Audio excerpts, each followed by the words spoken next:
self-love is so much more than self-care routines.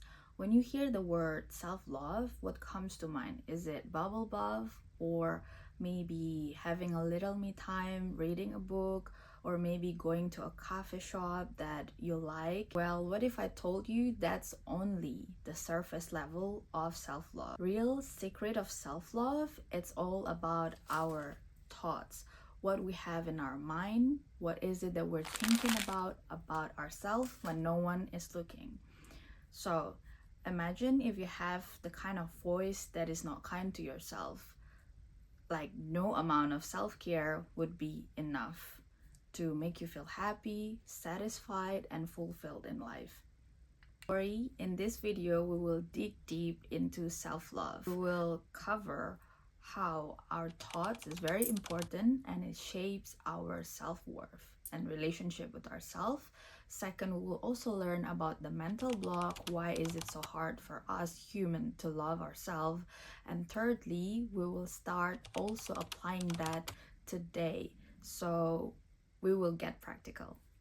For that, if you're new here, hi, I'm Quincy. I'm a full-time product designer based in London, but at heart, I'm a perpetual learner and I love to improve myself all the times.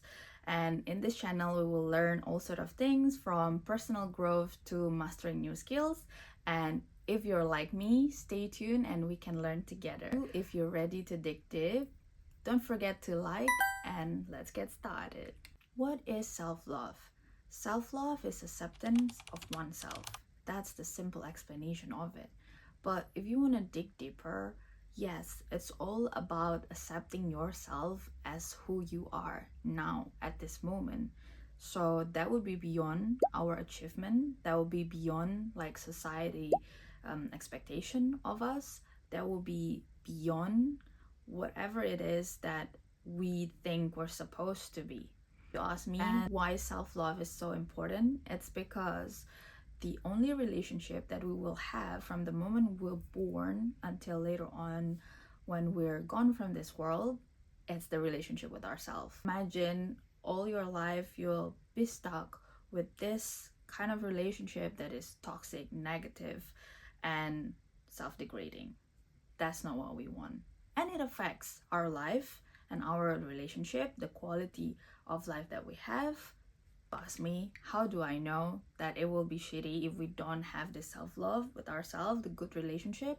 It's because I've been there and done that. I used to be that person who blamed myself for every single little mistakes I did, even though if I go back now, it's not actually a mistake. It's just me having way too much expectation. And if you relate to what I just said, don't worry, I have rebuilt that relationship with myself if I can, so you can too.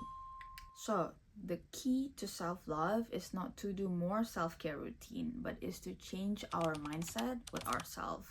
I'm not saying that self-care routine is bad. No, please don't get me wrong.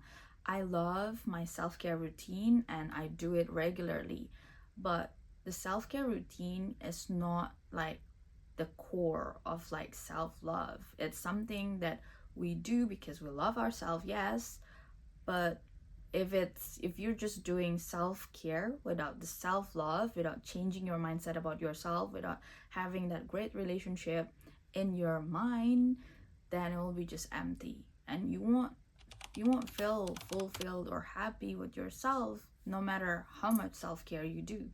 So please don't get me wrong, once again, still do your self-care routine, but also start changing your mindset about yourself.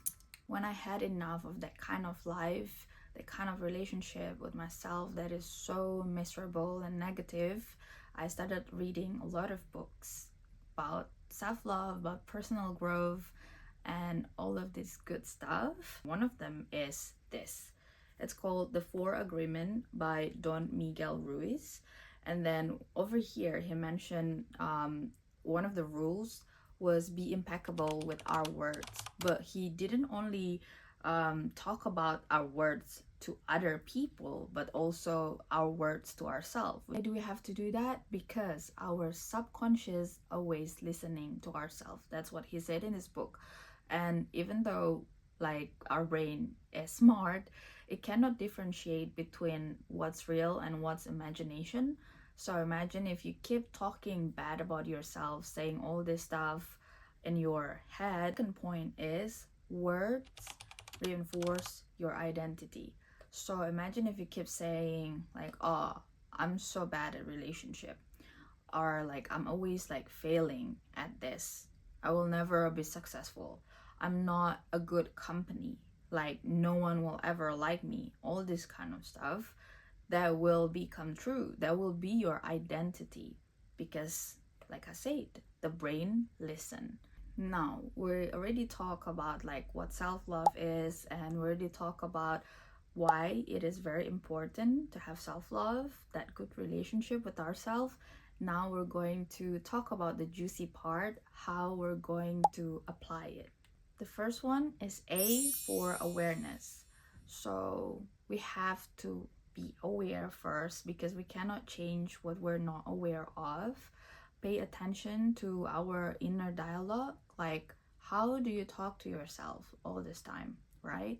And maybe think about the time when you get triggered and you want to start having all this bad negative self talk to yourself. Like when, like is it around the time when you make mistake, is it around the time when you like after socializing with your friends maybe, and you feel like you're not good enough?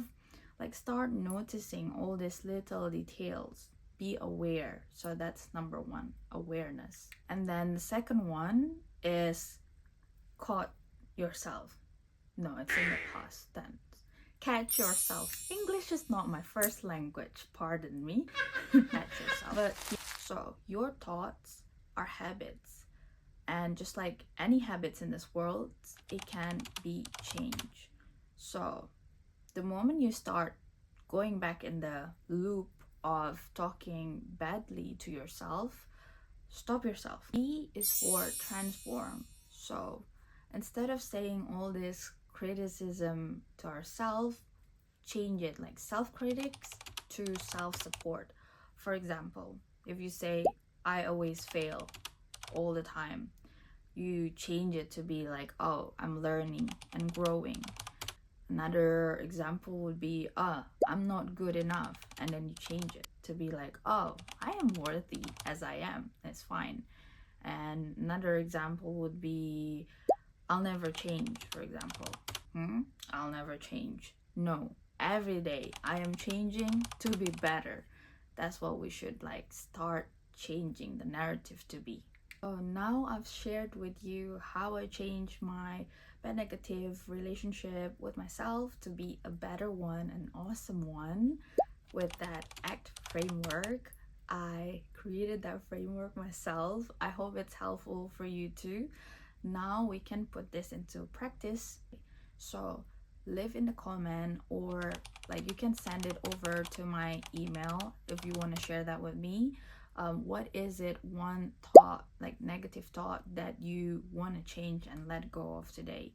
So to summarize, remember that your subconscious is always listening. So make sure you have good words about yourself, good thoughts about yourself. All right. And then how to transform it? ACT. ACT, awareness, catch yourself, and transform. Okay, transform the bad thoughts to be good thoughts. And then remember that self-love, your relationship with yourself, is the longest relationship that you're going to have in this world. So make it a good one. Thank you so much for watching. I hope you find this helpful. Please like, comment, and subscribe, and also share this to your loved one if you